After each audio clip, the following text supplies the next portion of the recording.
প্রায় ৭-৮ মাস পরে আমাদের ছোট্ট বাড়িতে কিছু কাজ ছিল, তো সেই কাজগুলো আমরা আজকে সবগুলো করে নিচ্ছি। তো হাই গাইস, আসসালামু আলাইকুম। আপনারা সবাই কেমন আছেন? আশা করি ভালো আছেন।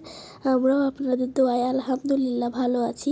আজকে আমাদের বাসায় মিস্ত্রি এসেছিল, আমার আব্বু মিস্ত্রি ডেকে নিয়ে এসেছিল। তো আমাদের বাসায় যেহেতু আমাদের পাঁচির টিন লাগানো হয়েছিল না, যখন আমরা নতুন আমাদের বাড়িটা কমপ্লিট করেছিলাম, তখন আমাদের হাতে টাকা পয়সা ছিল না, তার জন্য আমরা পাঁচির টিনটা লাগাতে পারিনি। তার জন্য প্রায় 7-8 মাস পরে আমার আব্বু এই যে পাঁচির টিন লাগানোর জন্য মিস্ত্রি ডেকে নিয়ে এসেছে, যেহেতু পাঁচিতে টিন ছিল না তার কারণে। আর এদিকে আমার আম্মু একটু মশলা বেটে নিচ্ছিল, যেহেতু মিস্ত্রিদেরকে খেতে দিতে হবে। আর এদিকে আমার আম্মু একটা ছোট্ট চুলা করে রেখেছিল পাঁচি দেওয়ার অনেক আগে। আর এই চুলাটা ছিল আমার আম্মুর শখের চুলা, যেহেতু এখন পাঁচির টিন লাগানো হয়ে গিয়েছে, আর এখন যদি এই চুলায় রান্না করে তাহলে পাঁচির টিনগুলো খুব সহজেই নষ্ট হয়ে যাবে। তাই মিস্ত্রিরা বলেছিল তারা নাকি যাওয়ার সময় একটা আমার আম্মুকে চুলার পর বানিয়ে দিয়ে যাবে। তো আমার আম্মু তো অনেক ভীষণ খুশি হয়েছিল। আর এদিকে আমার আম্মুর মশলাটা পিষা হয়ে গিয়েছিল। এখন আমার আম্মু ডিমের তরকারিতে মশলাটা ঢেলে দিচ্ছিল। আর আমার যেহেতু ডিমের তরকারি পছন্দ না, তার কারণে আমার আম্মু আগে থেকে আমার একটা ডিম ভেজে রেখেছিল, যেহেতু সিদ্ধ থাকলে আমি ডিমটা খেতে পছন্দ করি। আর এদিকে টিন মিস্ত্রিরা ভাবছিল কোন দিক দিয়ে আগে টিন লাগাবে। আমার আব্বুকে বলছিল, আমার আব্বু বলছিল আপনাদের তো মাথায় অনেক বুদ্ধি, আপনারাই যেদিক দিয়ে ইচ্ছা সেদিক দিয়ে লাগান। তো তারা কাজে লেগে পড়েছিল।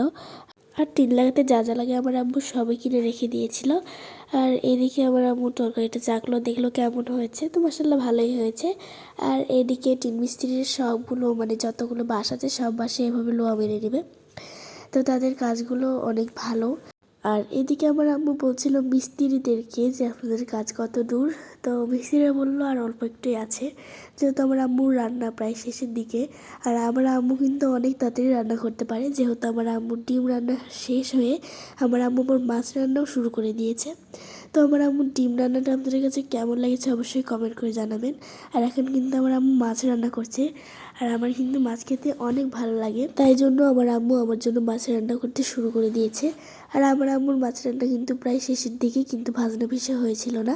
আর আমার আম্মু ভাজনাটাও পিষে নিবে, যেহেতু আমরা সব রান্নাতেই ভাজনা পিষেই খাই, তার জন্য আমার আম্মু ভাজনাটা পিষে নিবে। আর এদিকে আমার আম্মু একটু ভিডিও করে নিচ্ছিল, যেহেতু বাঁশগুলো লোহা মারা হয়ে গিয়েছিল। আর ওইদিকে মিস্ত্রিটা এদিক থেকে লোহা মারছিল, আর ওই মিস্ত্রিটা ওই দিক থেকে লোহা মারছিল।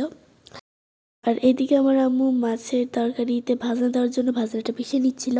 আর এদিকে টিন রাখা ছিল, আর ওইদিকে মিস্ত্রিরা টিনের কাজটা চলছে, আমি তো বলেই দিয়েছি। আর আজকের মতো ভিডিওটা এ পর্যন্তই। সবাই ভালো থাকবেন, সুস্থ থাকবেন, আল্লাহ হাফিজ।